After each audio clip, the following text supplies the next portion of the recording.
힙합하지다의 DJ 민영입니다. 오늘도 두 가지 사연 준비되어 있으니 끝까지 함께 해주시고요. 그럼 오늘의 사연도 함께 만나볼게요. 안녕하세요. 저는 학습지 교사 등을 하면서 아이 둘을 키우고 있는 37살 박현지라고 합니다. 같은 학습지 일을 하는 동료 교사의 추천으로 여기 유튜브 채널을 듣게 된 지 벌써 1년이 넘었네요. 전 특히나 운전하고 다니면서 자주 듣고 있어요. 그러다 보니 저에게도 아주 특이하고 희한한 사람을 겪었던 일이 생각나서 제 사연을 보내보고 싶었습니다. 그래서 이렇게 사연을 써서 유튜브 매니저분에게 보내게 되었어요. 저는 평범한 사람이지만 제 사연은 평범치만은 않으니 재미있게 들어주시면 감사하겠습니다. 제가 태어나 자란 곳은 부모님 두 분의 위로 오빠가 하나 있는 평범한 집입니다. 아버지는 원래 야채 첨가물 도매업 장사를 오래 하셨는데요. 16년 전에 장사를 접으시고 지금까지 택시 운전을 하고 계세요.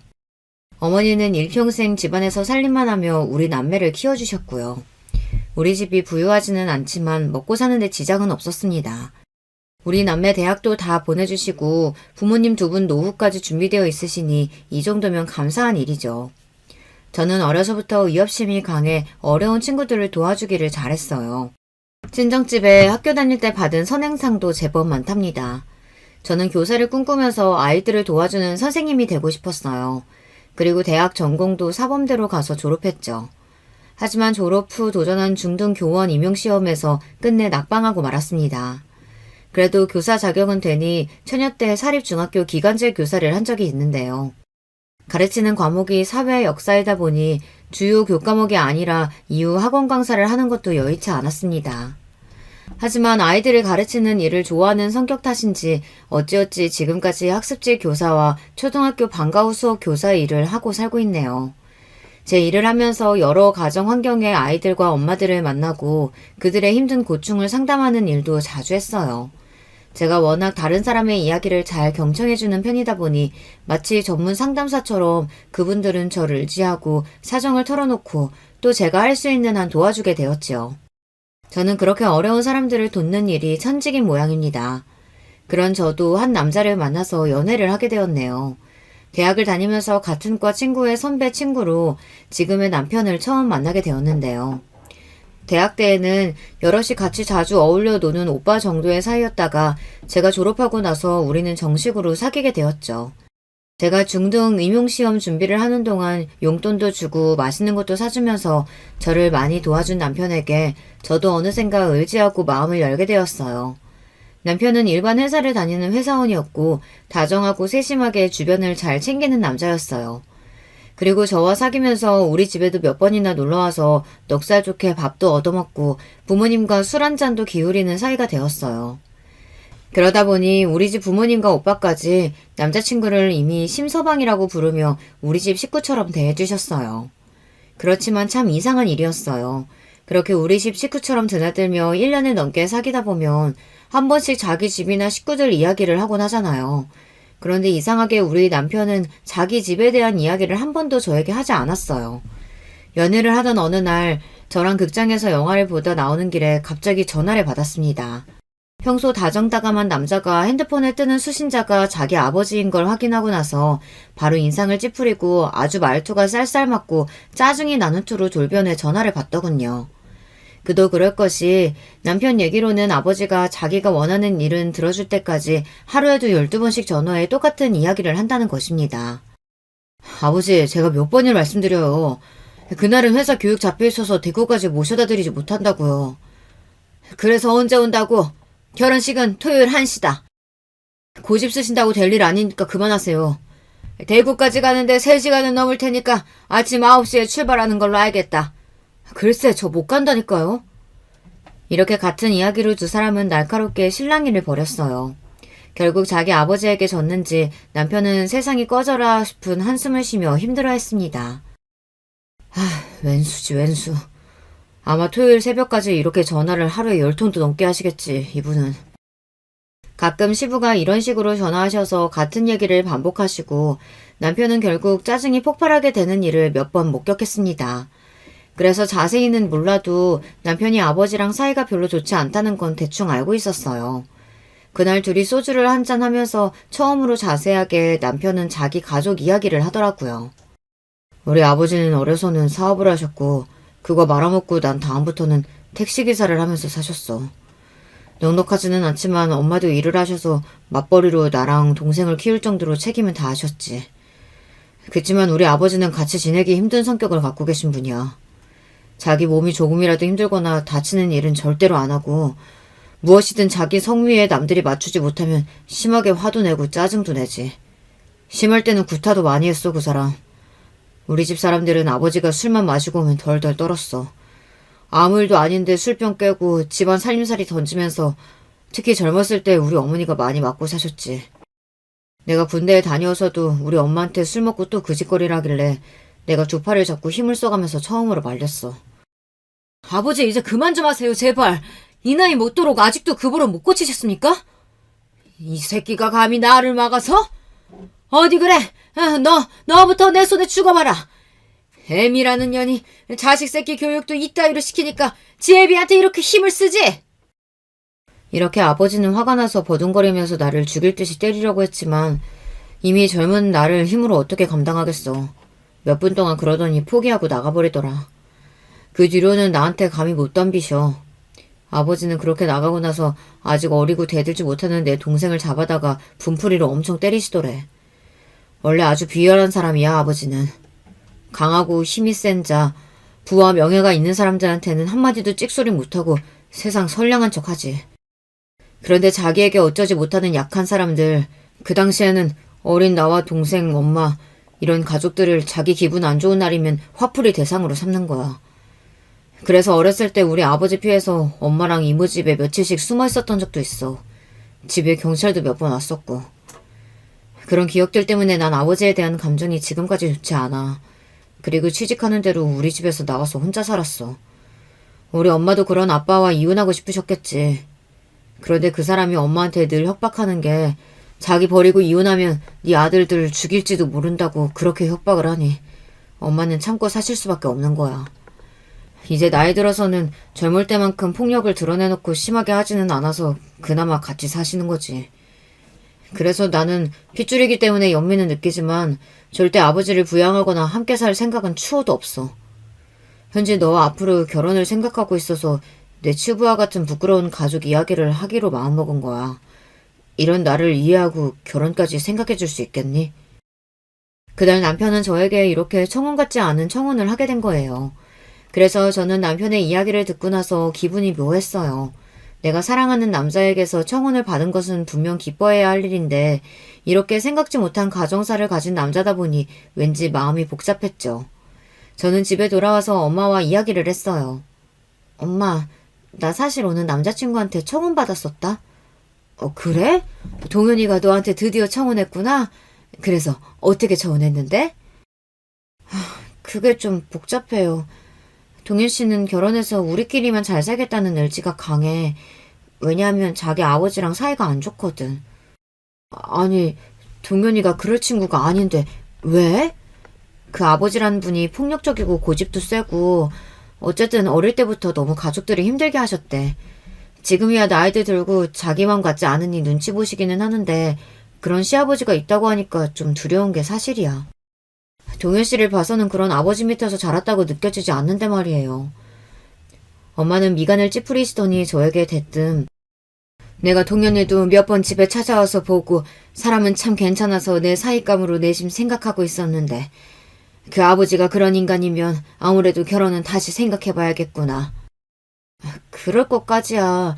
어차피 우리는 분가해서 살 텐데요. 아이고 이거사. 그게 그렇게 단순하지가 않아요. 너희 남자친구가 어린 시절부터 아버지의 가정폭력을 보고 자란 거 아니야? 그런 말이 있어. 폭력 아버지 밑에서 자란 아들은 지 아버지를 욕하면서도 꼭 따라한다고. 지난번 그 드라마에도 나오지 않든 여자들한테 폭력 쓰는 남편들을 잘 살펴보면 어렸을 때 꼭 그런 아비 밑에서 컸다니까. 아무래도 엄마는 동현이랑 결혼하는 거 반대다. 어서 정리하는 게 좋겠구나. 알겠니? 여태까지 남자친구를 알아왔던 시간, 사귀었던 시간 통틀어서 남자친구의 폭력 성향을 느낀 적은 한 번도 없었습니다. 같은 과 사람들이나 주변 사람들이 아주 사람 좋다며 주변 평판도 좋고요. 오히려 다정하고 잘 배려해주고 이해해주고 주변에 늘 사람들도 많아요. 농담도 잘하고 분위기도 잘 만들면서 재미있다고 사람들이 모두 남자친구를 좋아하죠. 회사 내에서 상사들도 예쁘게 보고 어딜 가든 주변에 사람이 많이 모이는 타입입니다. 심지어 운전할 때 욕하거나 욱하는 모습도 본 적이 없어요. 지금 내 눈앞에 있는 이 남자는 이렇게 좋은 사람인데 어린 시절 아버지의 폭력 아래 자랐다는 과거를 알게 되었다고 해서 당장 남자친구와 헤어지다니 그건 너무하잖아요. 하지만 그런 반면 혹시 아직 나와 크게 싸울 일이 없어서 내가 모르고 있는 것은 아닐까. 결혼해서 살다 보면 별일을 다 겪을 텐데 혹시 나중에 남편도 그 감춰진 폭력 상향이 나오는 것은 아닐까 하는 염려 때문에 결혼에 대한 확신이 들지가 않았어요. 남자친구는 양가 상견례를 잡은 것을 시작으로 본격적으로 결혼 준비를 하려고 하는데 제가 왠지 미적거리니 이런 제 마음을 눈치챈 것만 같았어요. 현지야, 부모님께 우리 결혼 말씀드렸어? 우리 부모님은 다음 주도 그 다음 주도 토요일은 다 시간이 괜찮으시다고 하는데 어느 날로 상견례 날짜 잡을까? 근데 우리 부모님이 요즘 무슨 일이 있으신지 당분간 어렵다고 하시네. 그래? 그럼 일단 내가 집에 가서 정식으로 인사를 먼저 드리면 어때? 글쎄, 혹시 너 내가 지난번 우리 아버지 얘기한 것 때문에 마음에 걸리는 거 있어? 남자친구가 먼저 전곡을 찔렀습니다. 차마 저는 그에다 대고 어떤 거짓말이나 변명으로 둘러대지도 못했어요. 그렇게 별다른 말 없이 통화는 끝나고 며칠 동안이나 남자친구는 저에게 연락을 하지 않았습니다. 그렇지만 남자친구와 연락을 하지 않는 동안 저는 오히려 제 마음을 깨닫게 되었어요. 그의 아버지 때문에 생긴 염려보다 그를 그리워하고 사랑하는 마음이 훨씬 크다는 것을요. 저는 남자친구와 연락을 끊은 지 일주일도 안 되어서 그에게 전화를 걸었습니다. 하지만 웬일인지 남자친구는 전화를 받지 않았어요. 남자친구는 이제 내가 싫어진 거야. 겨우 자신의 부끄러운 집안 이야기를 용기 내서 꺼냈는데 내가 변심한 줄 알고 나에 대한 마음을 접었구나. 이를 어쩌면 좋지? 전 너무 다급하고 걱정이 되었습니다. 남자친구가 마음속에서 이미 저를 지워버렸으면 다시 저를 안 만나주면 어떻게 해요. 전 이미 남자친구를 너무나 사랑하는데 그 아버지가 어떤 사람인지 다 감수하고 결혼하고 싶을 만큼 말이에요. 그때였어요. 갑자기 엄마가 제 방문을 열고 들어오셨어요. 내가 졌어. 엄마는 눈을 감으시며 제 앞에서 손사래를 치셨어요. 심서방 말이다. 너희 남자친구. 일주일 동안 퇴근하고 나서 니네 아빠 택시 회사 앞에 매일 가서 기다려서 만났대. 만나서 자기가 무슨 일이 있어도 딸 행복하게 해줄 자신이 있다. 부끄럽지 않은 남편 아빠가 될 수 있다. 각서라도 쓰겠다면서 너희 아빠 설득했단다. 처음에는 너희 아빠도 결혼은 안 된다고 타일렀는데 심서방의 고집을 어떻게 꺾겠니? 그 정도의 의지 가진 남자면 내 딸 눈에 눈물 날 일은 없겠다 싶으셨다는구나. 그래, 결혼해라 너희들. 전 정말 뛸 듯이 기뻤습니다. 그대로 달려나가서 남자친구를 만났어요. 그리고 그대로 달려가 그를 껴안아 버렸습니다. 동현씨 정말 미안해. 한순간이라도 자기를 오해했던 거 용서해 줄 수 있어?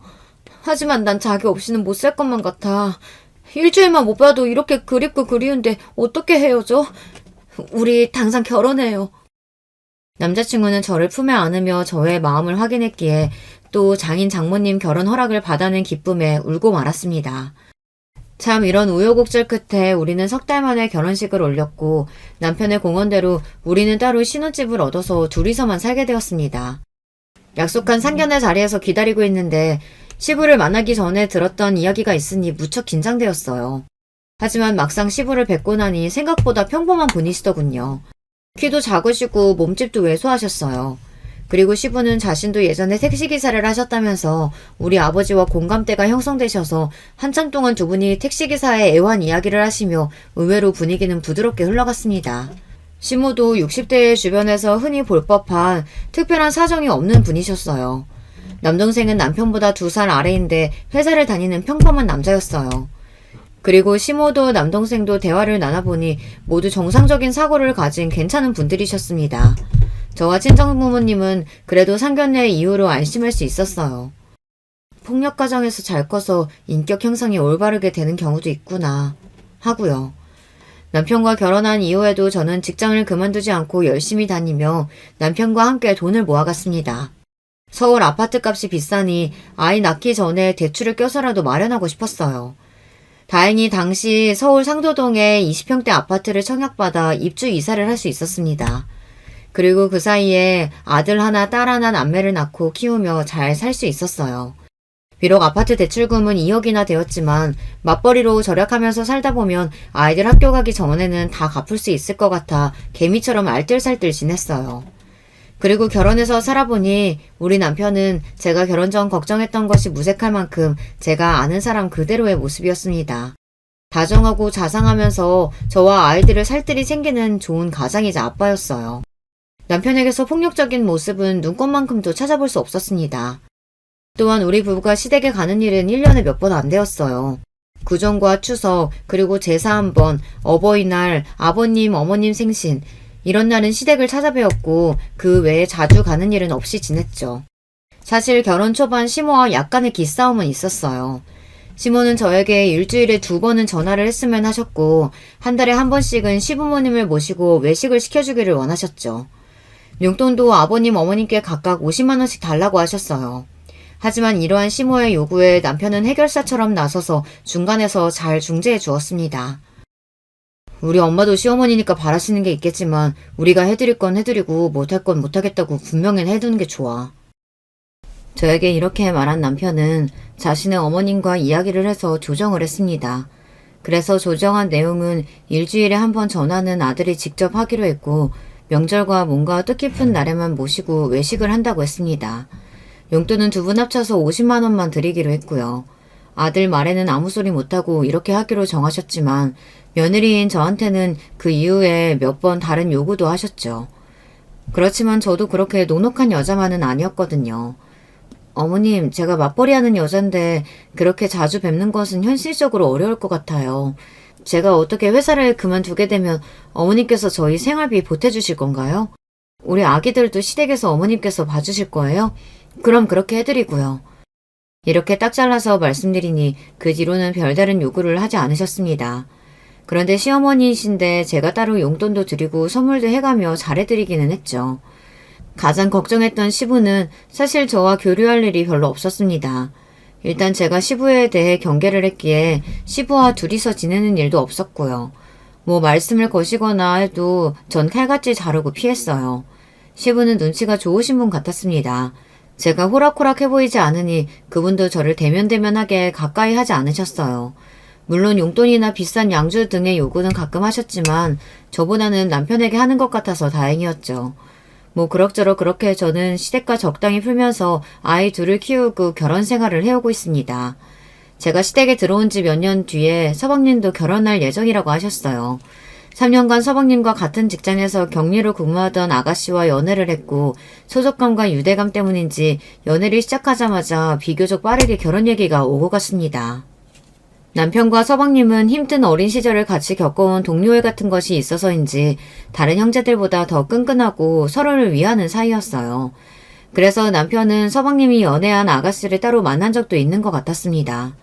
전 궁금한 나머지 집에 들어온 남편에게 결혼할 아가씨가 어때 보이냐고 물어봤죠. 그냥 착하고 평범한 아가씨야. 나이도 28살인가 어리고 참 착하고 참해 보이더라고.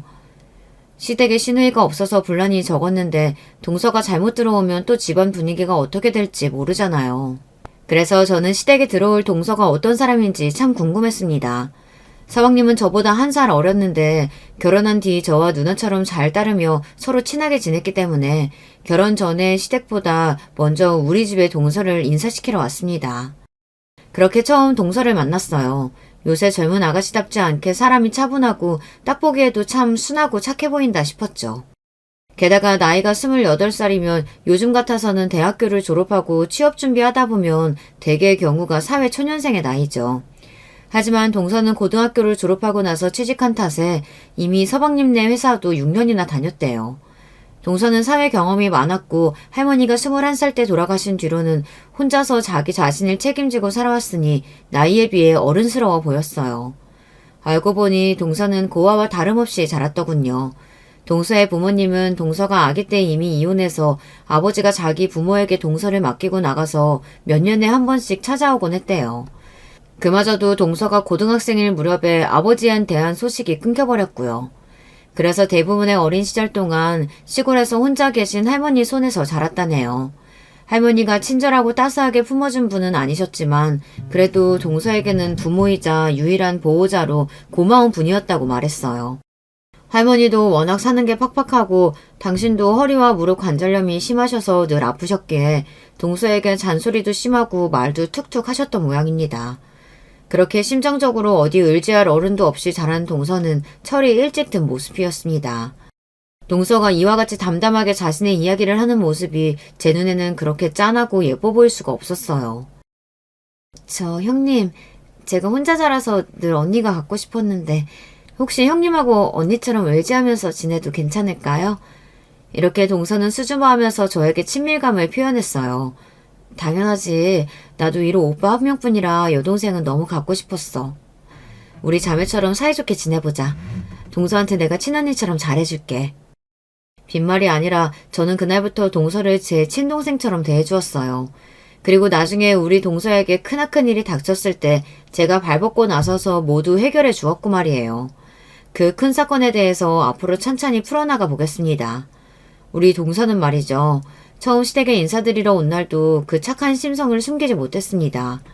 시댁의 시부모님과 가족 모두 함께 모여 식사를 마치고 시모와 제가 식탁을 치우는데 동서는 당연하다는 듯이 싱크대 앞에 서서 고무장갑을 끼고 있는 거예요. 예비 동서는 손님으로 여기 처음 왔는데 무슨 설거지예요. 저기 거실에 가서 과일이나 먹고 있어요. 형님, 아니에요. 식사를 잘 얻어먹었으니 제가 설거지하는 게 마음이 편해서 그래요. 그렇게 제가 몇 번이나 설거지하지 말고 손님 대접 받아야 한다고 했지만 동서는 한사코 마음이 편하다며 설거지를 마쳤어요.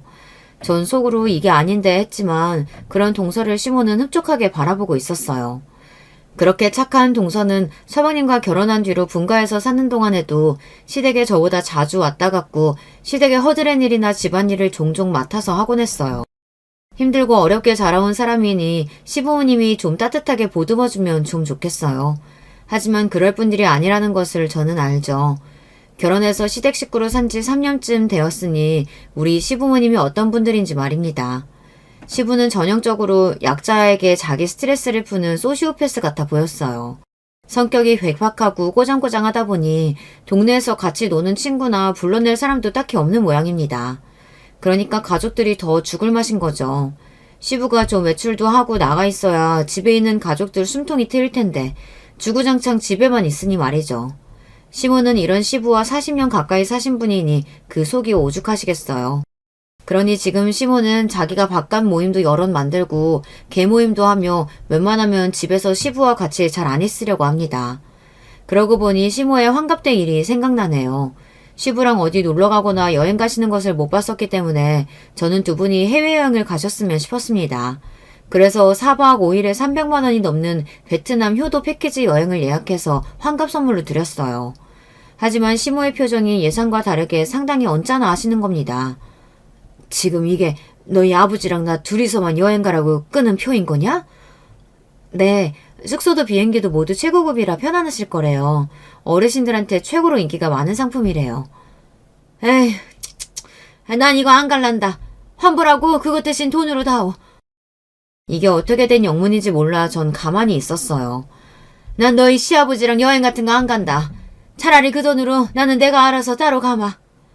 이렇게 시모가 싫어하시니 하는 수 없이 저는 예약 취소 수수료 20만 원을 물고 여행비를 환불받았습니다. 그리고 시모에게 300만 원을 현금으로 드렸어요.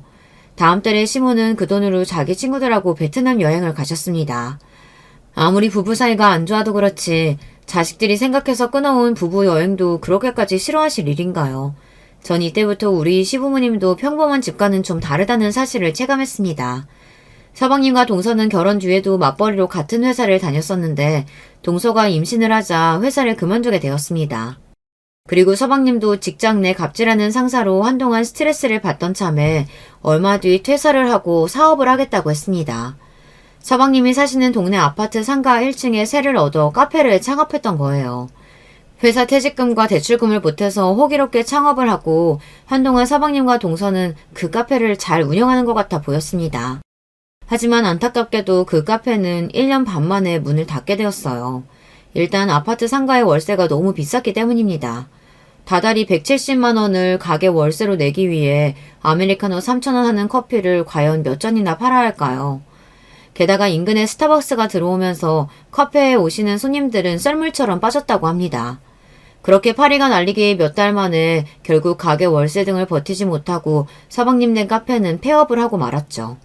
아직 갚지 못한 대출금도 상당해서 살고 있던 빌라 전세금을 빼야 할 지경이었어요. 게다가 갓난쟁이 아들까지 있으니 동선의 부부는 참 딱한 상황에 빠지게 된 것이죠. 어쩔 수 없이 서방님네 식구들은 시댁에 들어가 살아야 했고 서방님은 서울의 한 회사에 취직해 다니게 되었어요. 시댁은 경기도 용인시에 있는데 서울 회사까지 출퇴근이 어려우니 서방님은 직장 근처에 고시원을 잡아 평일엔 고시원에서 주말에는 시댁으로 내려와 지냈습니다. 그리고 갓난쟁이를 키워야 하는 동서는 홀로 시댁에서 살아야 했어요. 동서가 들어오기 전에 시모는 밥 때만 잠깐 들어와서 시부 밥을 챙기고 또 나가는 하루를 보냈었대요. 만약 시모가 밥을 제 시간에 안 주거나 밤찬이 마음에 안 들면 시부는 또 눈이 돌아가서 시모를 달달 볶았는데 동서가 그래도 집에서 시부 점심을 챙겨주게 되니 시모는 자유를 얻은 것이에요.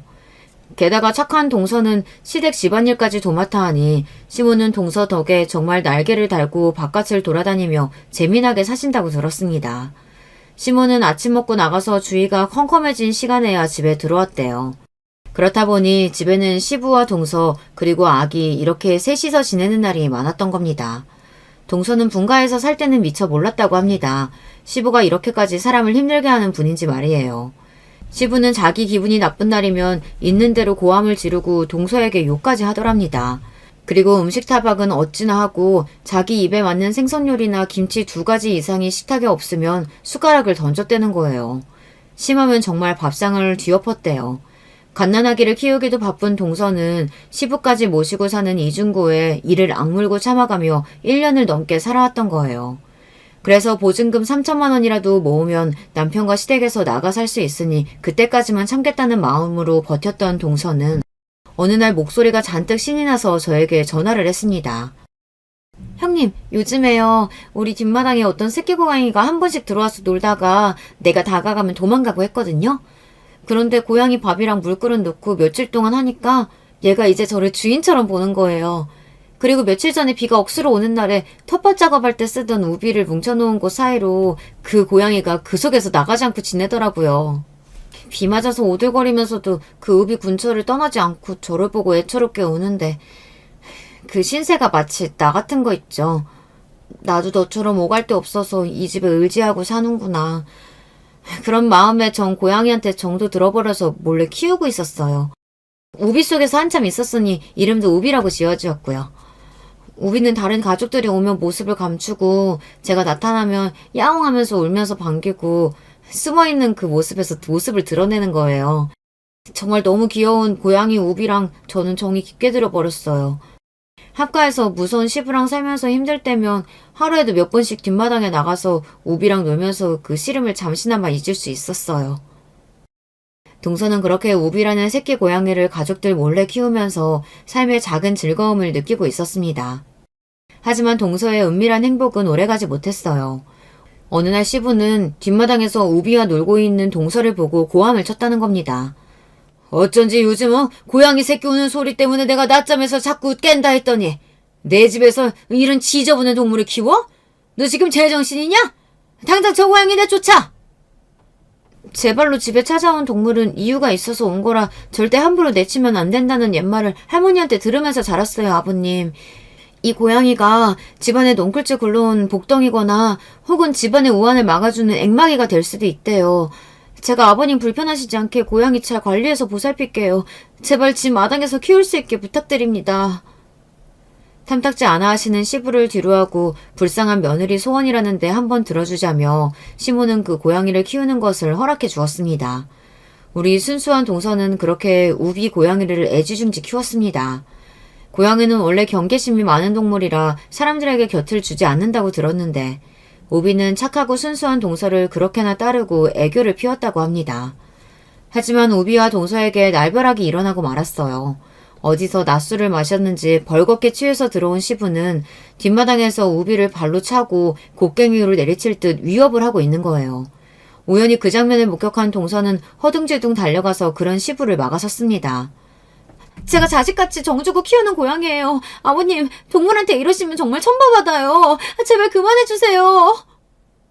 고양이를 보호하려고 껴안고 있는 동서를 보며 시부는 눈에 흰자위를 드러내며 이렇게 말했습니다. 그래? 그런 말이다. 너 저 고양이 대신 네가 맞을래? 나 지금 누구 하나 두둑에 패야 기분이 개운해질 것 같은데 말이야. 그럴 거냐? 그렇게 막말을 하고 웃는 시부를 보고 동서는 머리부터 발끝까지 소름이 끼쳤다고 합니다. 너무 무서워서 아무 말도 하지 못했다고 해요. 그리고 정말로 시부는 고양이를 감싸고 있는 동서의 등이며 어깨를 발로 몇 번이나 걷어찼다고 합니다. 에이, 간만에 사람 걷어차니까 살 것 같네. 앞으로도 그 고양이 키우고 싶으면 나한테 한 대씩 맞아다오. 그리고 얻어맞은 동서는 더 이상 이렇게 살 수 없다며 눈물이 뒤범벅되어서 저를 찾아왔던 것입니다. 엉망인 모습으로 갑자기 저를 찾아온 동서를 보고 너무 놀라서 무슨 일 있냐고 물어보니 오늘 있었던 일을 설명해 준 것입니다. 형님, 저 매일 시부한테 당하고 살아요. 그래도 그동안은 물건을 집어던지거나 소리 지르는 수준이었는데 이렇게 맞으면서 어떻게 시부랑 같이 살겠어요. 대성통곡하는 동서를 보고 저까지 동서에게 너무 미안해졌습니다. 그동안 이런 것까지 당하면서 살았는데 어느 가족 하나 동서를 구해주지 않았으니 말입니다. 내가 동서 구해줄게. 걱정하지 마. 일단 시댁집에 CCTV부터 설치하자. 그리고 동서는 서방님과 시모의 도움을 구해야 돼. 집에 다른 가족 없는 것도 아닌데 왜 동서만 이렇게 당하느냐 말이야. 동서는 얼굴에 눈물을 닦으며 말했어요. 시부는 정말 악독하고 교묘한 사람이에요. 자기 수틀리면 시모나 내 남편한테까지 소리를 지르고 화풀이를 해요. 하지만 시모는 바깥에 일이 있다면서 나가버리고 내 남편은 돈 벌러 회사를 가잖아요. 그러니까 시부는 끝까지 자기 마음대로 그 사람들한테는 하지 못하는 거예요. 그런데 나는 힘도 없고 집에만 있어야 하니까. 그러니까 가족들이 나가고 나면 저한테 본색을 드러내는 거예요. 저 요즘은 이렇게 개패드 때리기까지 하니까 정말 더 이상은 못 참겠어요. 아니 그래도 그렇지. 동서가 이런 일을 당하고 있다고 도움을 청해야지. 사방님은 뭐래? 자세히는 말 못했는데 남편도 대충 눈치는 채고 있어요. 자기도 어릴 때 그렇게 아버지한테 맞았다며 자기도 알고 있겠죠. 근데 하던 사업이 망해서 우리 나가서 살 집도 없으니 어쩌지도 못하는 거예요. 그러다가 시부가 한 번씩 우리 남편한테 뭐라고 하는 줄 알아요? 동철아, 너희 할아버지가 유산으로 남겨준 과수원 알지? 그거 요즘 신도시 개발된다는 얘기가 조금씩 있더라. 개발만 돼봐라. 그 땅이 얼마가 될지. 나는 말이다. 장남이고 뭐고 우리 모시고 사는 둘째 너를 믿는 거 알지? 네가 어떻게 하는지 달려있다. 그 과수원 땅이 누구한테 유산으로 갈지 말이야. 남편도 저도 한 푼이 아쉬운 사람들이에요. 그러니 시부나 시모한테 별소리 못하고 참고 살아야 하지 않겠어요? 나중에 그 유산이라도 잘 받으려면요. 그러니까 남편은 자꾸 저한테 조금만 기다려달라고 자기 아버지 불쌍한 사람이라고 생각하며 그렇게 그냥 참아주길 바라는 거예요. 그래야 가정의 평화가 유지된다고. 아버지 유산으로 좋은 아파트 사서 나가서 살자고. 저 그렇게 2년 동안 참고 살았어요. 형님이 보시기에는 저만 참고 살면 다 잘 되는 걸까요? 동서, 바보 같은 소리 하지 마. 시부는 동서가 참고 살아주니까 지금 그렇게 더 멋대로 하는 거라고. 서방님한테 강하게 나가자. 당장 시댁서 나가 살지 않으면 이혼할 거라고 말이야. 그때 저는 동서의 팔뚝에서 멍자국을 보았습니다. 그리고 동서의 옷을 걷어서 상처와 멍자국이 한두 군데가 아님을 확인했습니다. 이 불쌍한 사람, 가련한 사람, 이런 몸까지 될 지경으로 참고 살았던 우리 동서가 너무 안 돼서 마음이 아팠어요. 결국 제가 나서서 동서를 구해주기로 마음먹었습니다. 저는 동서를 데리고 인근 병원에 가서 몸에 있는 폭력의 상처들에 대한 진단서를 받아놓았습니다.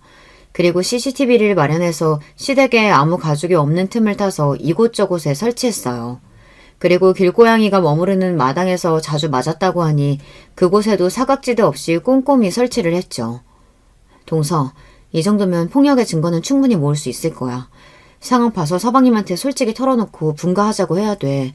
만약 말 들어주지 않으면 이혼하겠다고 말이야. 알겠지? 동서는 무서워서 덜덜 떨며 고개를 저었어요. 안 돼요, 형님.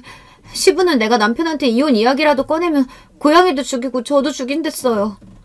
바보 같은 소리야. 정 걱정되면 고양이는 우리 집에서 맡아줄게. 동서가 용기를 내야만 하는 일이야. 뒷일은 내가 다 알아서 할 테니까. 응? 제 단호한 눈빛을 읽은 동서는 겨우겨우 마음을 먹었습니다. 이 지옥 같은 삶을 끝내기로 말이죠. 동서는 며칠 뒤 자기 남편에게 당장 시댁에서 나가서 살지 않으면 이혼하겠다고 눈물로 호소했습니다. 서방님도 얼마나 시부가 포악하고 악독한 사람인지 누구보다 잘 알고 있겠죠. 더 이상은 동서에게 참고 살라고 하지 못한 것 같아요. 아버지, 아직도 옛날 버를 버리지 못하셨나 봐요. 얼마 전에 이 사람한테 손찌검까지 하셨다면서요. 요즘 누가 아빠 같은 사람을 참고 같이 살아주겠어요. 저는 아버지와 아내를 같은 집에 둘 수 없으니 이제 나가서 살겠습니다. 뭐라고? 이 벼락 맞을 놈 같은 이라고? 너희들 갈 곳 없을 때 이 집 기어들어와서 살겠다 해서 거둬줬더니만 이제 먹고 살만해지니까 네 늙은 애비는 버리겠다 이거냐? 내가 아직 과수원 땅도 있어. 그 유산 못 받아도 괜찮은 거야? 나한테 이런 취급할 수 없다. 무슨 말씀이세요? 아버지가 우리 아내를 구박하고 구타까지 해서 같이 못 살겠다는 거 아닙니까? 누가 아버지가 늙었다고 내쳐요? 아직도 저렇게 노인네 힘이 팔팔해서 우리를 괴롭히는구만. 그깟 유산 때문에 저도 더 이상은 아내한테 참아달라고 말 못해요. 오죽하면 그 착한 사람이 이혼하겠다고 나오겠어요. 뭐시? 이혼? 그년이 그러지? 네, 아버지한테 당하고 사는 게 너무 힘들다고요. 계속 아버지랑 살면 이혼하겠다고 했어요. 시부는 화가 머리끝까지 치밀어 올라 급히 마당으로 나갔다고 합니다. 아마도 그 고양이한테 화풀이를 하던 인질로 삼고 서방님네가 못 나가게 하던 그럴 요량이었겠지만 그 뜻대로는 되지 않았습니다. 이모 고양이는 우리 집에서 데려와 맡아두고 있었거든요. 어디 갔어? 그 썩어 빠질 고양이 새끼! 어디 가느냐 말이야! 서방님은 후일 우리 집에 와서 이날의 일을 이야기하며 말했습니다. 늙고 나서 그 성질이 잠잠하길래 아버지가 좀 변한 줄 알았는데 아니었어. 그 사람 본성은 어디 안 갔어. 그날 아버지는 내가 기억하는 악마같이 때리고 괴롭히던 그 모습 그대로였다고. 그리고 며칠 뒤 서방님과 동서는 서울에 월세방을 얻어서 시댁에서 이사를 나갔습니다. 시모는 울면서 아들 내외를 붙잡았다고 합니다. 야야, 너희들이 들어와서 그래도 난 좀 살만해졌는데 나 이제 어떡하냐. 저 인간 하나도 안 변했어. 하나도. 그냥 눈치다 보면서 몰래 그 성질 풀고 있었지. 난 더 이상은 남편이랑 못 살겠다. 내가 남은 여생을 편하게 살아야지 않겠니? 니는 나갈 거면 나도 데려가라. 나만 두고 가지 말어.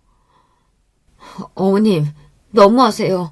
그동안 아버님이 저한테 한 짓 다 알고 계셨죠? 아니, 다 알면서 저를 욕바지처럼 방패로 쓰고 계셨던 거잖아요. 전 어머님은 그래도 좋은 분이라고 생각했는데 제가 아버님한테 대신 당하고 사니까 못 나가게 잘해주신 거잖아요. 정말 그러면 안 되는 거잖아요. 어머님이 어른인데 당해봤던 여자로서 저를 구해주셨어야죠. 막아주셨어야죠. 모르는 소리 마라. 난 수십 년을 맞고 살아왔어. 고작 2년 당한 걸로 내 앞에서 어디?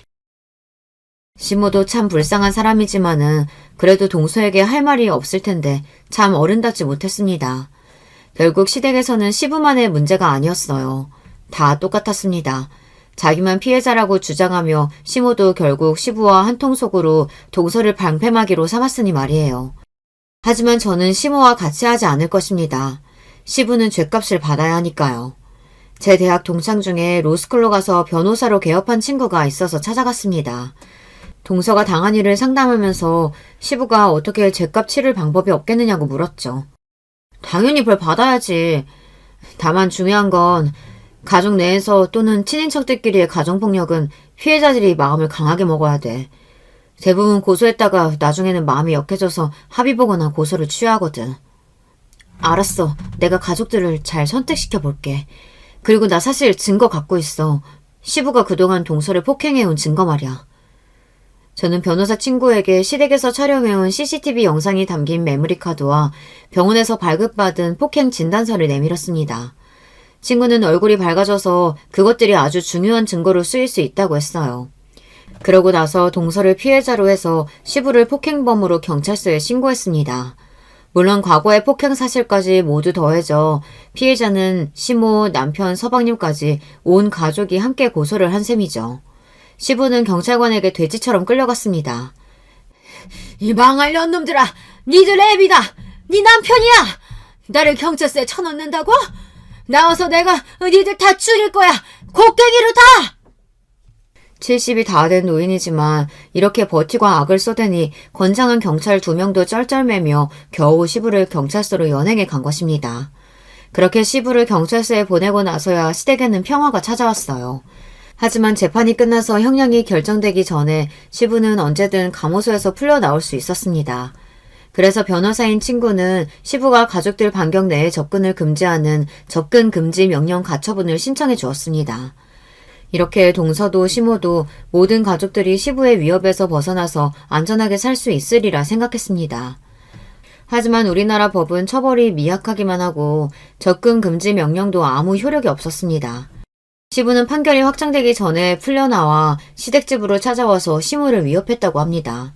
그리고 서방님네 이사간 주소를 알아내고는 곡괭이를 들고 서방님네 집 현관에서 동서에게 당장 나오라며 위협을 가한 거예요. 미래가 없이 바다까지 가게 된 시부에겐 접근 금지 명령이고 뭐고 그냥 무시하고 살해하겠다고 찾아갔으니 말이에요. 동서는 두려움에 떨며 경찰에 신고하고 서방님과 저에게도 연락을 했습니다. 연락을 받고 찾아가서 우리는 경찰들이 시부를 잡아갈 때까지 진정시켜야 했습니다. 당장 고소 취하하지 못해? 나를 감옥에 쳐놓고 너희들이 멀쩡히 살 수 있을 거라고 생각해? 안 됩니다. 아버님 같은 분은 사회에서 격리돼서 살아야 돼요. 우린 고소 취하 못해요. 뭐? 이 곡괭이로 널 쳐버릴 수도 있다. 내 가수원 땅도 아직 있다고! 절 곡괭이로 치시면 아버님 형량은 배로 늘어나겠죠. 그러고 하고 싶으면 그렇게 하세요. 과수원 땅 같은 거 필요 없으니까 우리 가족에게서 떨어져 살라고요. 이렇게 단호하게 나오는 절 보던 시부는 갑자기 움찔하면서 뒷걸음을 쳤습니다. 그동안 자기 가족들에게 통했지만 저에게는 그딴 협박은 통하지 않았으니까요. 그리고 시부 같은 소시오패스는 오히려 자기 협박이나 위협이 통하지 않으면 본인 자신이 불안함을 느끼게 되어 있습니다. 결국 시부의 난동은 경찰관들이 와서 진압되었고 시부는 재판에서 형량 5년을 받고 감옥에 수감이 되었습니다. 40년의 세월 동안 고통받은 가족들에게 너무 부족한 형량이었지만 일단 그래도 시부가 감옥에 가 있으니 우리는 비로소 안심할 수 있었습니다. 물론 그래도 불안했던지 시모는 오랫동안 살았던 집을 처분하고 어디 다른 곳에 방을 얻어 나가셨습니다. 그리고 남편 말로는 그렇게 시부가 협박하던 과수원 땅 같은 건 사실 없었다고 합니다. 할아버지가 물려주신 땅이 있긴 했는데 그건 종친의 소유라서 아버지는 아무 권리가 없는 것이었어. 아마 자기도 알고 자식들한테 협박용으로 이용만 한 거겠지. 이 얘기를 들은 서방님은 탄식을 하고 후회했습니다. 내가 그동안 멍청했어. 아버지 술수에 넘어가서 소중한 아내를 그 사람한테 당하게 살게 내버려 두다니. 서방님은 깊이 뉘우친 만큼 더 열심히 직장을 다니고 동서와 아이를 아끼고 살겠다고 했습니다. 이렇게 시댁 가족들 모두 평안함을 되찾고 지금은 하루하루 잘 살아가고 있어요. 아마 용기를 내어서 시부에게 맞서지 않았다면 동서든 시모든 그 아들들이든 아직도 고통 속에서 살고 있었겠죠. 그리고 남편을 비롯한 시댁 가족 모두 저에게 깊이 감사해하고 있습니다.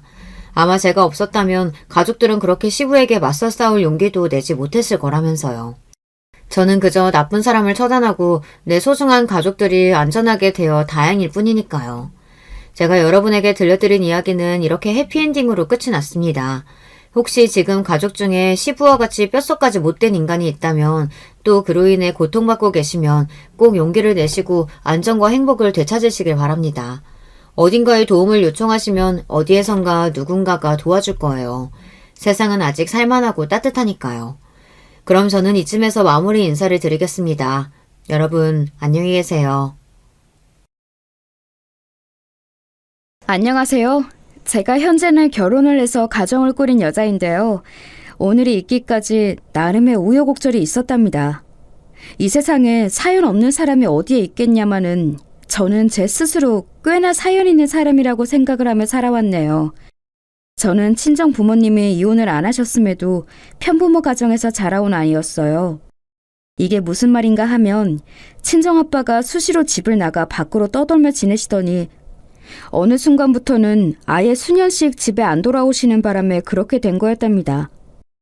제가 초등학교를 다니고 있었을 때부터 그리고 제가 고등학교를 졸업할 때까지 저희 친정엄마는 내도록 일을 다니셨어요. 고된 식당 일과 사무실 청소 업무를 함께 병행해 가시면서 당신의 건강과 체력을 모두 걸고 자식들을 위해 돈을 버셨죠. 원래 경제적으로 여유도 없었고 남동생의 건강이 안 좋았기 때문에 병원비까지 나가느라 친정엄마의 허리는 펴질 새가 없었던 것이지요. 저는 이따금씩 뻔뻔하게 등장하시는 친정아빠가 은은하게 술 냄새를 풍기시며 듣기 싫은 소리를 하실 때마다 분노로 속이 울렁거렸습니다. 어이 신영선이 우리 딸내미 못난 엄마하고 살려니까는 아주 죽을 맛이지. 내가 그 심정 알지. 그걸 내가 아주 잘 아니까 이러고 살지. 아빠, 저희 여기로 이사 온 지 얼마 되지도 않았는데 집이 여긴 건 또 어떻게 알고 찾아오셨어요? 어쭈 그리? 그 사이 싹수가 아주 노래진 것 봐라. 이제 머리가 좀 컸다 이거야? 못난 엄마 성격을 닮아가는 모양이네.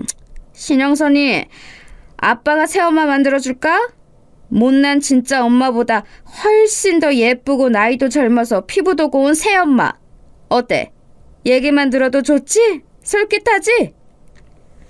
아니요. 전혀 솔깃하지 않고 관심도 없어요. 아빠는 저희가 왜 여기로 이사한지 모르시죠?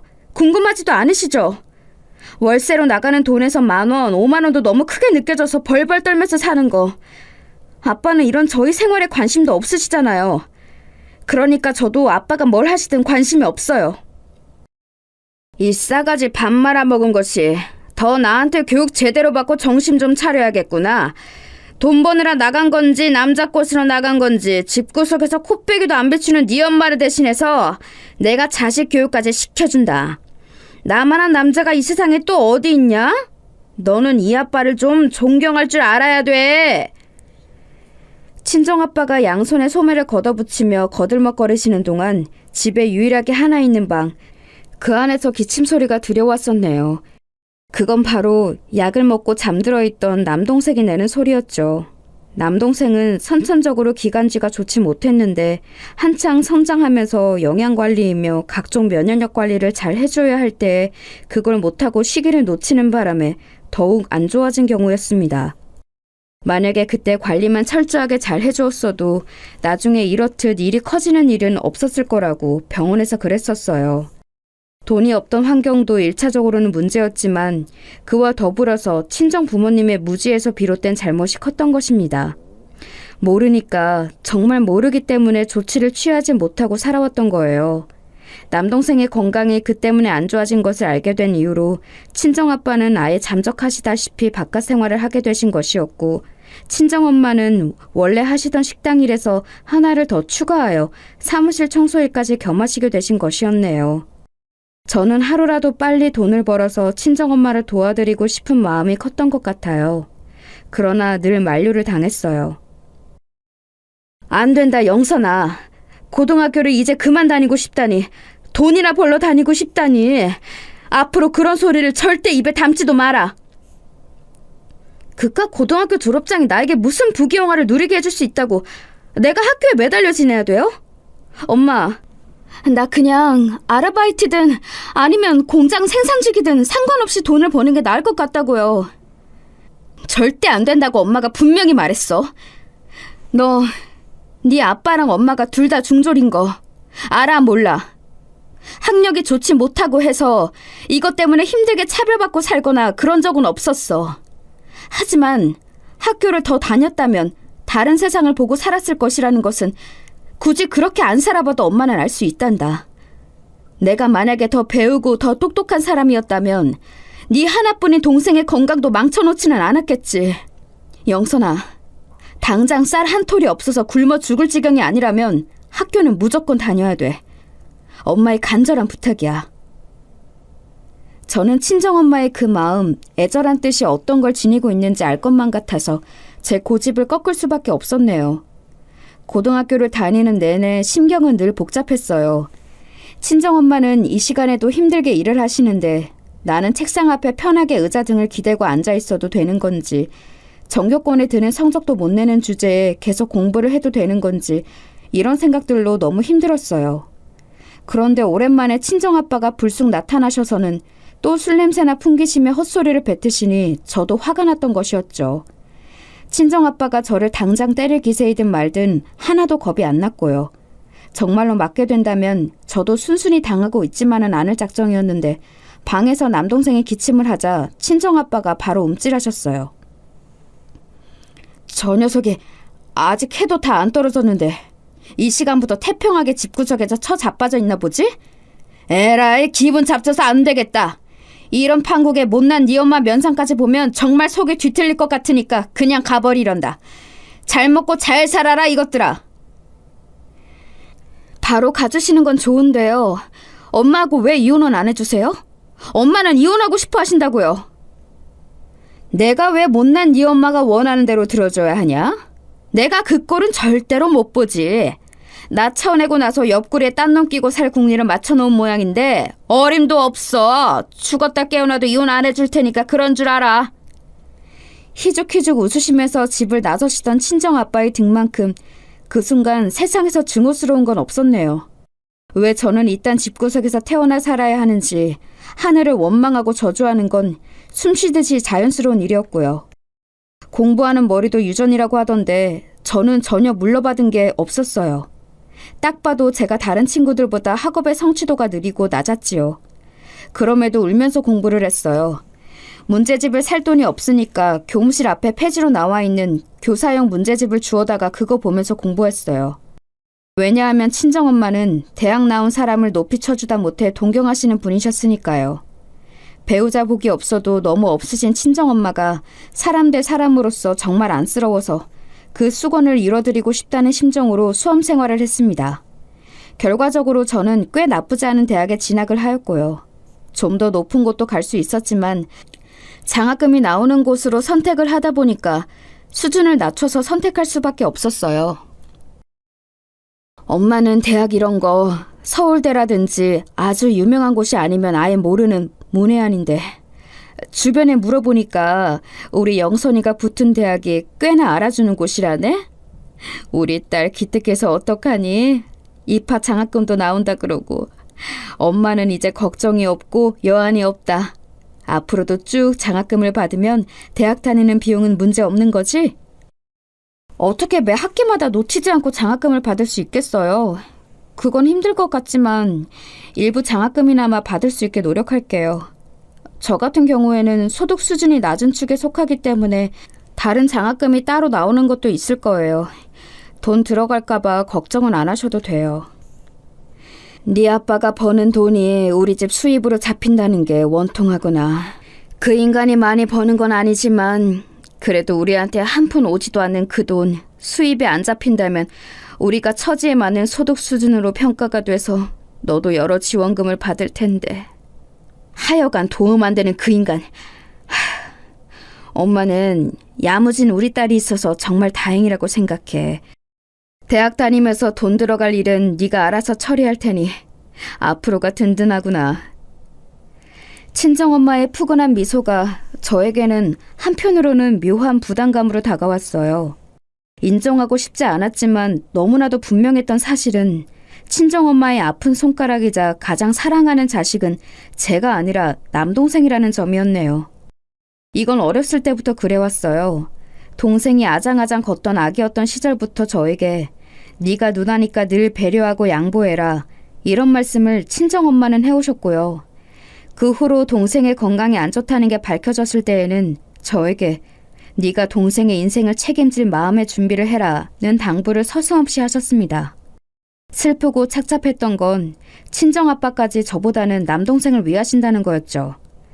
저에게는 아무렇지도 않게 비난과 힐난을 퍼부으셨지만 남동생은 아픈 환자이자 집안의 대들보인 아들이라면서 은근히 조심스레 대하셨습니다. 그런 걸 생각하면 저는 힘이 빠졌어요. 집안을 생각하고 위하는 건 언제나 남동생이 아니라 저였거든요.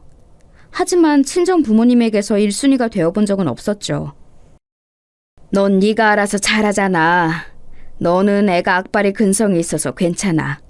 아는 사람 하나 없는 동네에다가 휙 던져놔도 넌 알아서 살아남을 애야. 하지만 네 동생은 전혀 아니잖아. 엄마 말이 무슨 뜻인지 우리 착한 딸은 다 이해하지? 근데 엄마, 저도 힘들고 지칠 때가 있어요. 이제 대학 생활에서 장학금 목표로 공부도 하고 생활비를 벌기 위해 아르바이트까지 할 생각을 하면 벌써부터 숨이 턱 막히는걸요? 얘가 왜 오늘따라 나약한 소리를 하니? 엄마가 이제 식당 일 그거 안 하게 되었다고 너 지금 이 엄마를 눈치 주는 거야? 일 계속하라고? 지난 세월 그 긴 시간을 엄마가 얼마나 힘들게 고생했는데 딸이라고 있는 것이 어쩜 이렇게 무정할 수가 있니? 엄마, 왜 또 그런 식으로 받아들이세요? 제가 언제 엄마가 일 그만두시는 걸로 눈치를 줬다고 그러세요? 절대 아니에요. 엄마도 아시잖아요. 앞으로 징징거리지 않을 테니까 엄마도 기분 푸세요. 그래, 엄마는 늘 우리 딸 영선이가 더욱 잘 되길 바라는 마음뿐이야. 다른 건 없어. 하지만 저는 그 말씀을 곧이곧대로 믿을 수가 없었네요. 남들은 대학생활 그 꽃다운 청춘을 즐기며 여러 가지 새로운 경험들을 해보고 있을 때 저는 도서관 열람실에서 공부를 하다가 코피를 쏟고 있었어요. 아르바이트를 2개나 함께 하고 있었기에 남는 시간에 학교 수업 듣고 공부까지 하려면 줄여야 하는 건 잠밖에 없었거든요. 잠을 조금 자면서 공부와 일을 병행하였더니 피로가 금세 쌓이곤 했어요. 장학금을 놓치는 건 있을 수 없는 일이었고 그래서 공부를 미친 듯이 해야만 했고요. 또한 저를 비롯한 친정엄마와 남동생의 생활비이며 병원비를 대려면 아르바이트를 포기할 수도 없었죠. 그렇게 혹사에 가까운 생활을 꼬박 2년 하고 나니까 시도 때도 없이 가만히 있어도 이제는 코에서 툭 하는 감각이 들면서 코피가 흘렀고 머리카락도 술술 빠지더군요.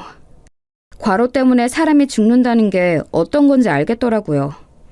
그게 왜 가능하다는 건지 체감이 되었습니다. 이때 남동생은 친정엄마의 그 학력 고집 때문에 고등학교를 굳이 다니고 있었고요. 차라리 제 생각에는 본격적으로 요양생활을 하는 게 나을 것 같았는데 친정엄마의 뜻이 완강했어요. 그러니 컨디션 조절이 힘들어서 남동생은 더욱 건강관리에 신경을 써야만 하는 상태가 되었고 몸에 좋은 영양제와 신선한 식재료를 공급하려면 돈이 들었죠. 그래서 저는 조금도 쉴 수가 없었어요. 친정엄마는 일을 다시 다니면서 남는 시간에는 살림하시면서 남동생 뒷바라지 하셨습니다. 그런데 어느 날 제가 파김치가 되어서 집으로 돌아왔는데 저를 보면서 이렇게 말씀하시더라고요. 우리 딸 영선이 왔어? 오늘도 고생 많았네. 많이 힘들겠다. 아, 엄마 아직 안 자고 있었어요? 힘든 거야 뭐 맨날 똑같은데 요즘은 부쩍 지쳐서 자주 쉬고 싶다는 생각이 들긴 하네요. 그치만 네가 원래 고등학교도 그만두고 하려던 게 돈 버는 일이었잖니. 지금 그 돈 버는 일을 하면서 대학까지 재학하고 있으니 이 얼마나 멋진 일이야, 안 그래? 우리 딸 덕분에 엄마가 예전보다 일을 덜 할 수 있어서 얼마나 고마운지 몰라. 그리고 엄마는 우리 딸이 그 누구보다 멋진 청춘을 보내고 있는 것 같아서 가슴이 뭉클하구나. 네 하나뿐인 동생에게 대학 생활비 어떤지 가르쳐주고 조언을 해주기 위해서는 네가 이렇게 먼저 대학 생활을 맛보고 있는 것도 정말 중요하지. 그때 갑자기 망치로 머리를 후드려 맞은 듯한 감각이 들더라고요. 말문이 턱 막혀왔고 문득 이런 생각이 들었어요. 이렇게 해서 나에게 남는 건 뭘까? 이 생활이 끝이 나기나 할까? 이런 고심이 들기 시작하니까 돌연 제 인생 자체가 불안정하게 느껴졌습니다. 대학을 졸업하고 직장에 들어가면 그곳으로 어쨌든 일단락이 될 것이라고 저는 막연히 믿으며 버텨왔었어요. 하지만 직장에서 돈을 벌기 시작하면 그 수입의 대부분은 친정엄마와 남동생을 위해 쓰이게 될 것이 당연하였어요. 사실 대부분이 아니라 전부라고 봐도 무방했지요. 제가 정식으로 직장을 잡게 되면 친정엄마는 당장의 일을 아예 때려치우실지도 몰랐고요. 가족을 위해 헌신적으로 희생하는 삶, 이곳에서 스스로 도망치고 싶은 건가 싶어서 무척 자괴감이 들었습니다. 가족을 내팽개치고 나몰라라 밖으로만 돌면서 살아오신 친정아빠를 제가 닮은 건가 싶은 비하까지 하게 되면서 너무나도 괴로웠죠. 솔직히 지금에 와서 그때의 심정을 토론하자면 당시에 체력이 한계까지 몰려 있었고 정신도 무너지기 일보 직전이었으나 만약에 친정엄마가 남동생보다 저를 아끼고 저의 공로를 최고로 높이 사주었다면 저는 어떻게 해서든지 버텼을 거예요. 저는 완전하지 못한 가정의 울타리를 어렸을 때부터 고치고 싶어 했던 아이였으며 부모의 사랑을 독차지하는 게 소망이었고 남동생의 존경을 받는 누나가 되고 싶어 했어요. 저라고 해서 악바리 정신으로 공부에 아르바이트까지 하고 싶었을까요? 저도 한 번쯤은 정말 고민 없이 걱정 하나 없이 편하게 지내고 싶었어요. 하지만 집에서 지원이 일절 안 되는 걸 아니까 늘 무리를 해왔던 것이죠. 고생하시며 살아온 친정엄마를 돕고 싶은 마음이 컸고요. 저의 타고난 기질 자체가 그랬던 것 같네요. 가족들을 위해 어쩔 수 없이 헌신하는 길을 선택하게 되는 것이요. 인정받고 사랑받고 그래서 안정적인 일상을 누리면서 사는 게 제가 늘 원하는 거였나 봐요. 그것이 저라는 사람의 진짜 바람이었어요. 사회적인 성공이나 성취는 우선된 적이 한 번도 없었죠. 그런데 인생이라는 것을 이렇게 사는 게 맞는 걸까 하는 궁극적인 질문이 제 안에 들어왔습니다. 아르바이트를 하다가 너무 피곤해서 현기증까지 일으키고 집에 온 저였는데 대뜸 친정엄마가 너무나도 아무렇지 않게 그런 식으로 말씀을 해버리시니까 와, 미치겠더라고요. 진짜로 마음 복잡한 일은 그로부터 그리 오랜 시간이 지나지 않았을 때 벌어졌어요. 저는 대학교 사무실의 행정직원분의 감사한 소개에 따라서 사무 아르바이트를 하게 되었고요. 그 이전보다 수입을 조금 줄어들었지만 몸이 피곤한 게 많이 사라져서 숨통이 좀 트인 상황이었어요. 그러나 학교 시험 공부에 취직을 대비한 자격증 공부까지 병행하려면 여전히 코피 쏘는 강도의 일상이었고요. 이런 저를 안도하게 만든 게 하나 있었으니 남동생이 드디어 성인이 되는 해였기 때문입니다. 남동생은 대학에 진학하지 않았어요. 친정엄마는 전문대라도 가기를 원하셨는데 남동생이 워낙 공부머리가 없었고 본인의 의지도 부족해서 정말 머나먼 지방의 전문대가 아니면 도저히 들어갈 수 있는 성적이 안 나왔습니다. 그래서 어쩔 수 없이 대학을 안 가게 된 것이었는데요. 저는 이게 반가웠어요. 남동생이 작은 일이라도 하면서 본인 앞가림만 하게 되어도 그게 엄청난 변화였으니까요. 사람이 죽으라는 법은 없는지 남동생은 새로 처방받은 약이 몸에 잘 받아서 눈에 띄게 건강도 좋아지고 있는 상태였습니다. 여기까지만 보면 드디어 우리 집에 볕이 살짝이나마 들 날이 올 거라고 볼 수 있었겠지만요. 슬프게도 아주 심란한 상황이 벌어졌어요. 남동생이 웬 자기보다 한 살 많은 여자애하고 연애를 시작하더니 사고를 치고 만 것입니다. 너 그게 무슨 소리야? 결혼을 하겠다니? 아니 내가 지금 너무 피곤해서 헛소리를 들었나? 네 나이가 몇인데 결혼을 해? 너 지금 고작 20살이야. 게다가 만나는 여자애는 1살 차이라면서. 그럼 걔도 21밖에 안 먹었는데 웬 결혼? 연애 기간도 몇 달 안 됐으면서. 너 제정신이야? 누나, 사실은 여자친구가 임신을 했어. 이틀 전에 병원 다녀왔고 12주라고 하는 것 같더라. 아무튼 그래서 결혼을 해야 할 것 같아. 너무 갑작스러워서 미안하고. 누나는 축하해 줄 거지? 누나가 축복해 줬으면 좋겠어. 축하? 축복? 나 지금 목구멍까지 분노가 차올라서 당장이라도 토하고 싶을 지경이야. 네가 진짜 미쳤구나. 결혼 같은 소리 하지 마. 내가 이런 걸 보려고 죽도록 노력하며 살아온 거 아니니까. 나는 이 결혼 용납할 수 없으니까 너 혼자 그 여자애랑 알아서 결혼하고 잘 살아. 누나는 정말 사람이 매정하다. 내 여자친구는 제대로 된 가족도 없는 애야. 집안에 사정이 있어서 다들 뿔뿔이 흩어져서 살고 경제적으로도 많이 어려워. 그래서 처음 만났을 때부터 내가 깊은 안쓰러움을 느꼈어. 얼마나 힘들게 버티며 살아왔을까 싶어서. 이렇게 된 이상 꼭 결혼해서 행복하게 함께 살래. 누나가 안 도와주면 나는 여자친구하고 결혼 못해. 돈도 없고 아무런 정보도 없어. 남동생이 손으로 자기 머리를 긁적거리면서 태평하게 말을 하는데 저는 그 앞에서 분노로 기절할 뻔했습니다. 사람이 결코 쉽게 기절을 안 한다는 게 애석할 지경이었네요.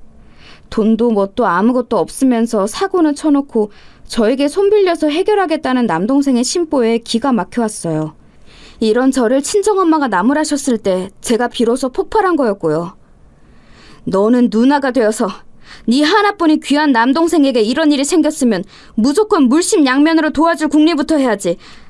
그것이 도리인데 너는 어떻게 냉담하게 실이 끊어낼 수가 있니? 영선아, 너 대학 다닌다고 해서 고졸인 남동생을 너무 등한시하지 마라. 엄마!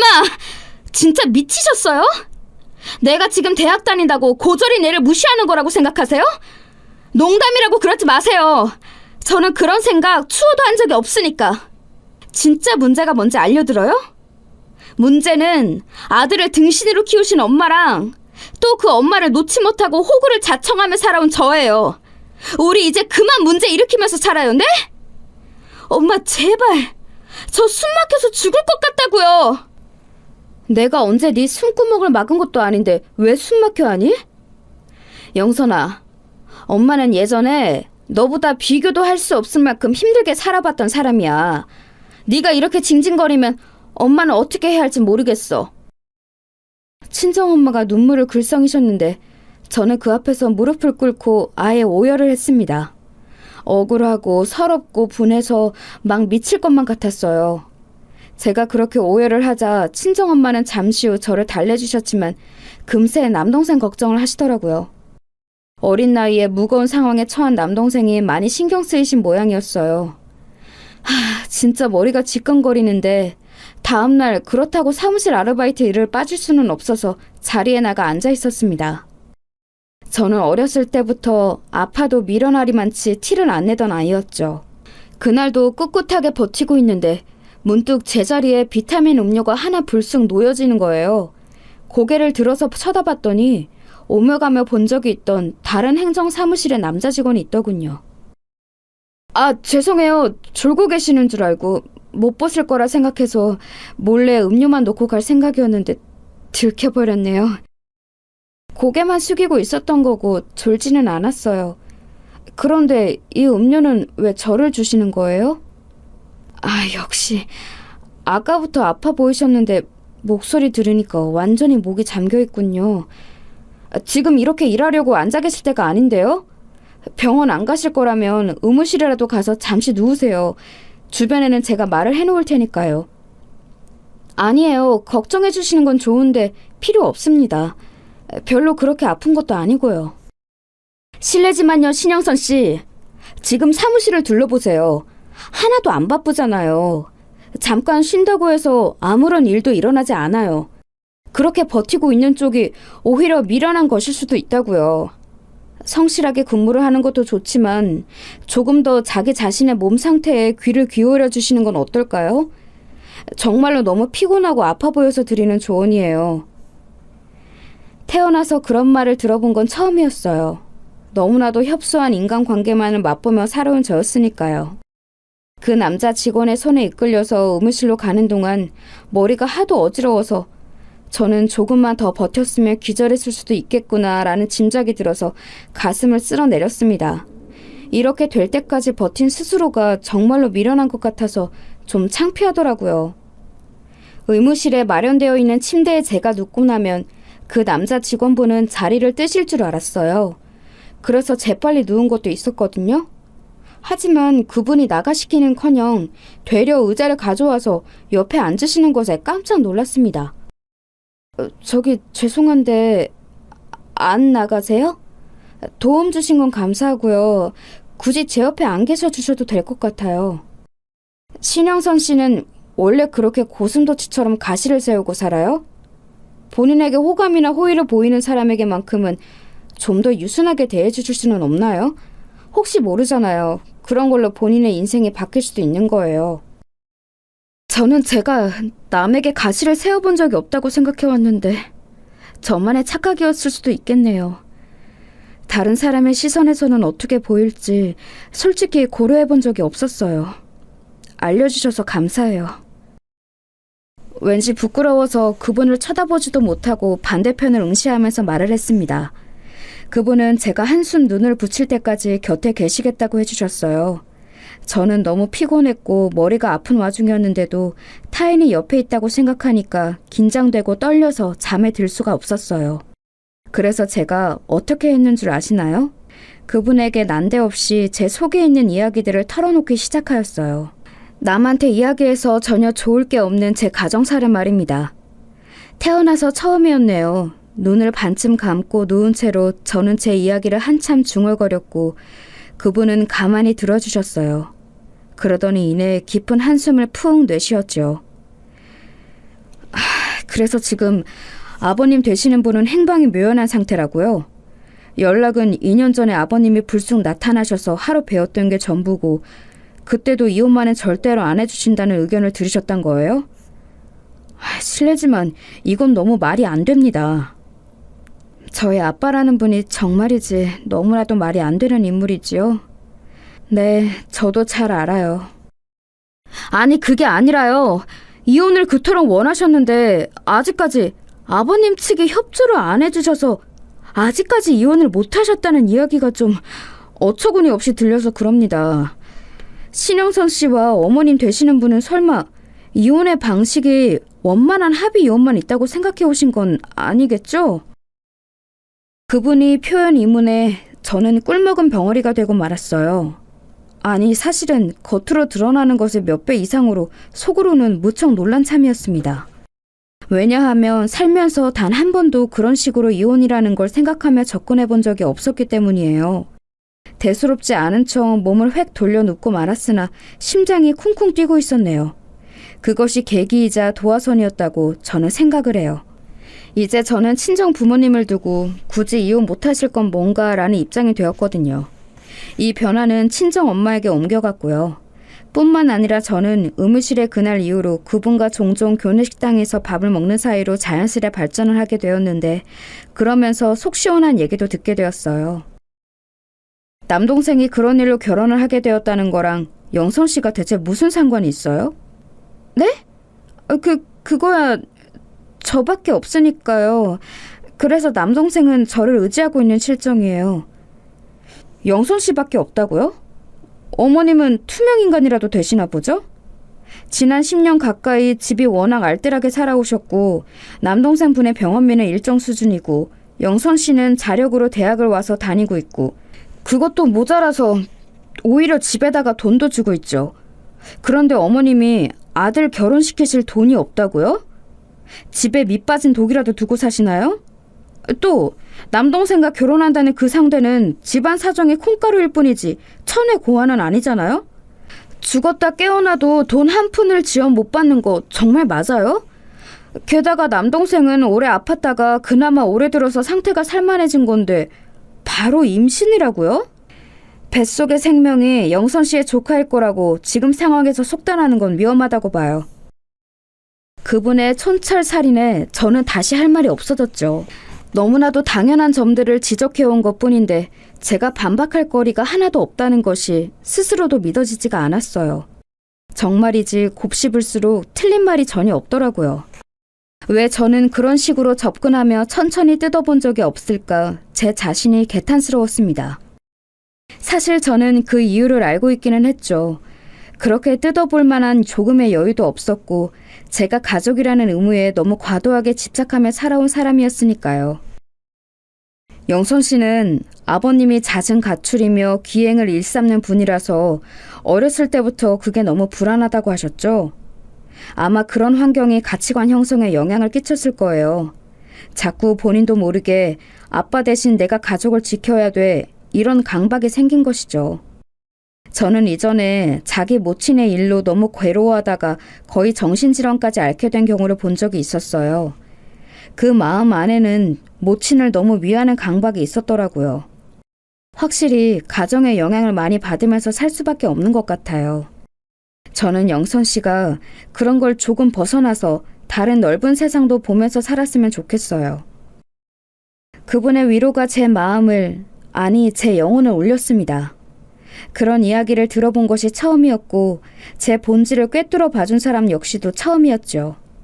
고마워서라도 저는 반드시 점진적으로 나아가야겠다는 다짐을 하게 되었어요. 우선 저는 친정엄마에게 단호히 나갔죠. 엄마, 저는 죽었다 깨어나도 내 남동생 결혼자금 대줄 돈 없어요. 그러니까 엄마가 알아서 하셔야 돼요.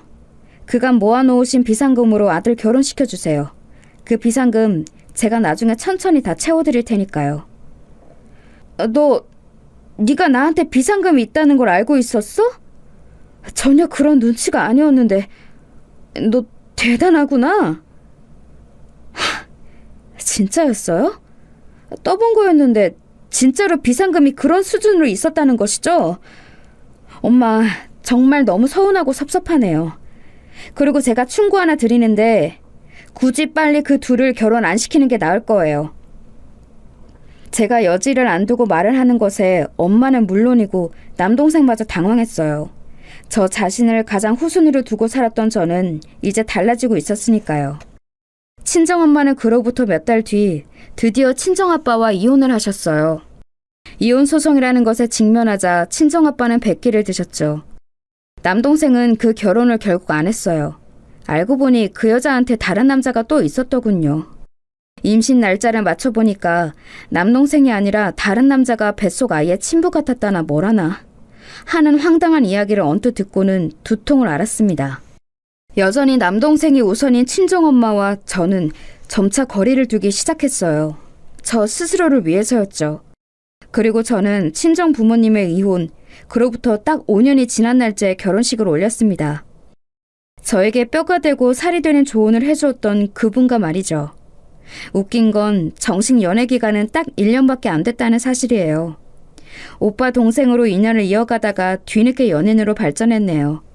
제 건강을 걱정해주고 저를 신경 써주고 제가 아프다는 소리에 한달음에 달려와준 남자를 사랑하지 않는 방법은 없었습니다. 소박하게 결혼해서 단란하게 살았어요. 그렇게 알콩달콩한 일상을 1년여 정도 함께 보내고 저는 제 남편과 영원한 작별을 고해야만 했어요. 어른들께 효도를 하겠답시고 평일에 연차를 내서 친척 어르신분들과 나들이를 갔던 남편이었어요. 회사 다니는 사람이 자기 휴가 하나 써가면서 시간을 들여서 친척 어르신분들을 위해 운전하고 다른 지역으로 놀러가는 거, 이거 절대 쉽지 않은 일이지요. 남편이 얼마나 이타적인 사람이었는가가 이런 부분에서도 드러나는 것 같았어요. 관광지를 다 돌고 나서 시원한 물소리를 들으려고 물길을 따라 다 함께 걸어갔다네요. 그때까지만 해도 아무도 몰랐을 거예요. 어떤 비극이 벌어질지. 남편의 눈에 계곡물에 빠져있는 어린아이 2명이 들어왔고 근처에는 보호자가 없는 상황이었다고 합니다. 그러자 남편은 조금의 망설임도 없이 물에 뛰어들었지요. 만약에 제가 그곳에 있었다면 과연 어땠을까를 수도 없이 가정해 보았지만 이미 일은 벌어진 뒤였으니 소용이 없었네요. 남편은 그 물에서 자력으로 나오지 못했습니다. 그 아이들은 살아서 밖으로 용케 나왔고 남편이 그것에 큰 도움을 주었지만 정작 본인은 이미 힘이 다 풀린 상태였던 거예요. 그렇게 저는 생각지도 못한 비보를 그날 저녁 듣게 된 것이었죠. 하늘을 원망할 수밖에 없는 비극이었고 미칠 것처럼 허무했어요. 저는 장례식장에서 내내 울다가 멍하게 있다가 현실을 부정하기를 반복했었네요. 제가 어떤 얼굴과 표정으로 무슨 말을 하면서 그 공간에서 있었는지 솔직히 정확하게 기억하지도 못해요. 제정신이 아니었거든요. 남편의 마지막 가는 길을 제가 반드시 지켜내고야 말겠다는 일념하에 간신히 정신 잃지 않고 버틴 게 전부였던 듯 싶어요. 그렇게 힘들 때 친정엄마는 저에게 별다른 도움도 위로도 주지 않으셨죠.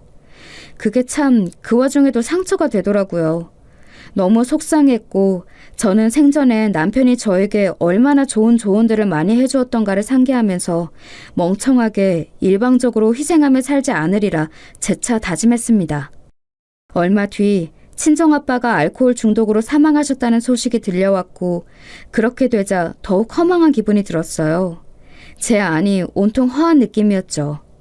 그런 걸 잊으려고 더욱 열심히 살았어요.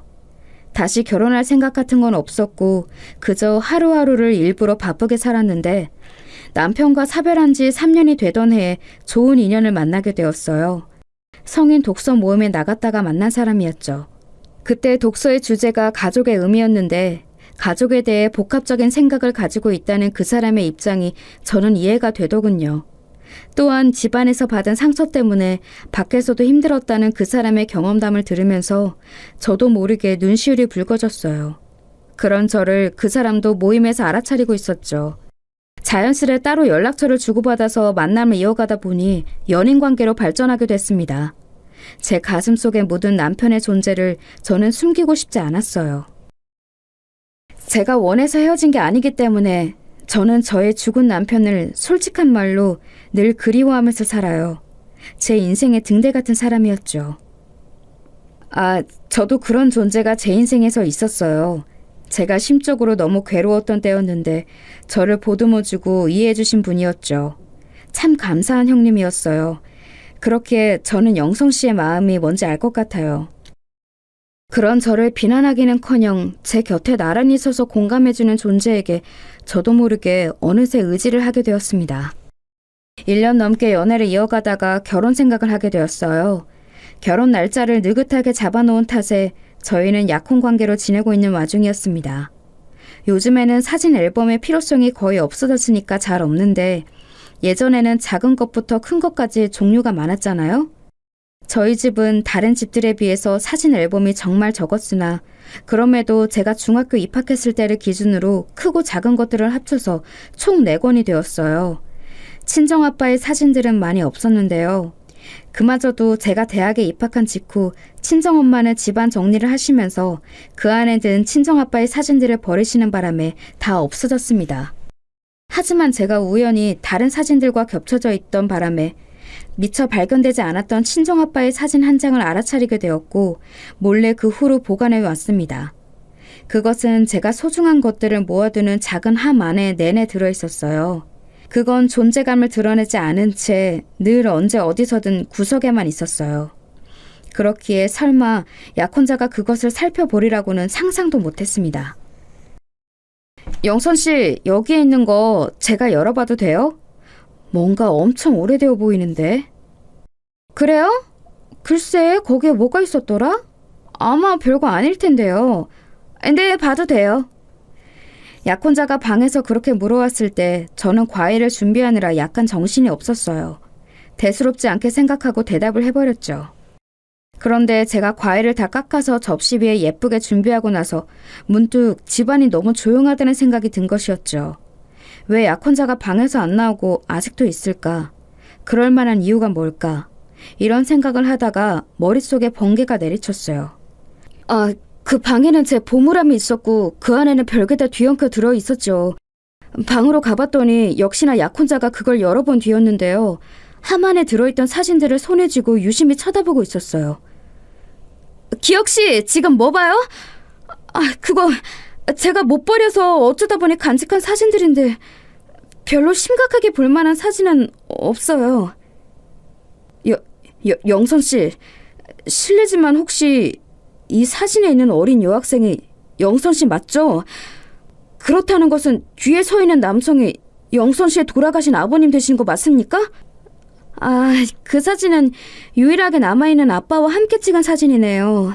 한동안 잊고 살았는데 이렇게 보네요. 네, 맞아요. 말도 많고 탈도 많았던 저희 아빠랍니다. 저하고 딱히 안 닮았죠?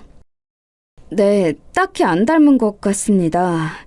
이런 식으로 알아차리지 않았다면 아마 영영 제가 먼저 물어보는 일은 없었을 듯 싶다는 생각이 들거든요. 그런 생각이 들 정도예요? 괜히 좀 민망하네요.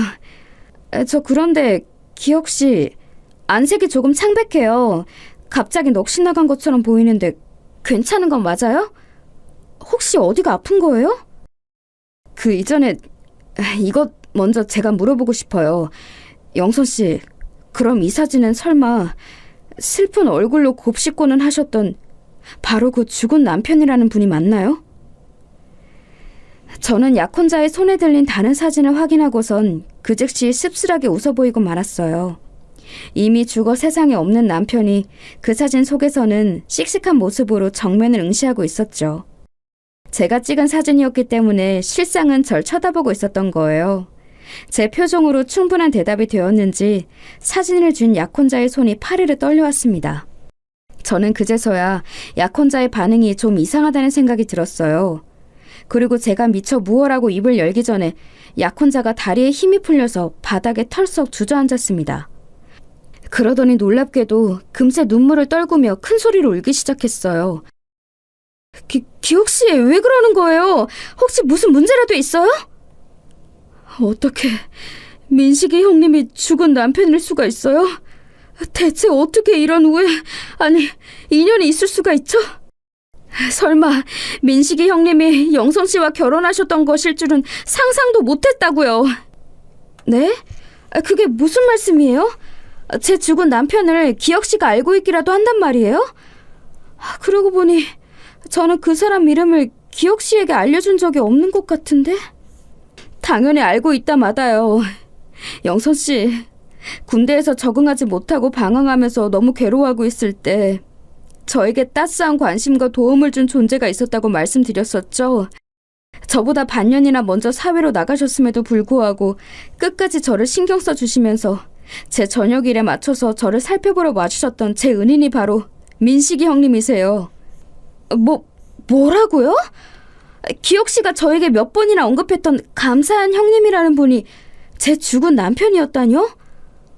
사는 지역도 멀고 연락할 길도 없어서 막막한 상태로 세월이 흘러버렸다면서 기혁 씨가 아쉬워했던 모습이 선연한데 그 이야기의 주인공이 그 사람이었다니. 저는 학창 시절에 이미 심적으로 방황하며 지쳐있던 상태였기에 군대라는 폐쇄적인 상황에 놓이자 더 힘들어졌던 거였어요. 그리고 제가 어렸을 때 방황했던 이유는 저희 어머니 때문이었습니다. 어머니는 일찍이 제 아버지와 사별을 하셨는데 그 이후에 어떤 새로운 인연을 만나셨어요. 저는 그분을 한동안 저희 새아버지를 인식하고 살았을 정도였죠. 얼핏 들었던 기억이 있어요. 기혁 씨가 집안일로 크게 상처를 받아서 후유증으로 힘들었다고. 맞아요. 왜냐하면 그분은 알고 보니 가정이 따로 있는 몸이셨고 마치 혼자인 것처럼 수년 동안이나 저와 어머니를 속여온 파렴치한이셨거든요. 저도 충격받았지만 저희 어머니는 몸져 누우셨고 너무나도 오래 힘들어하셨어요. 무너져 내리신 어머니를 보며 저는 심적으로 깊은 방황을 시작하게 되었죠. 영선 씨, 저희 모자를 속였던 그분이 바로...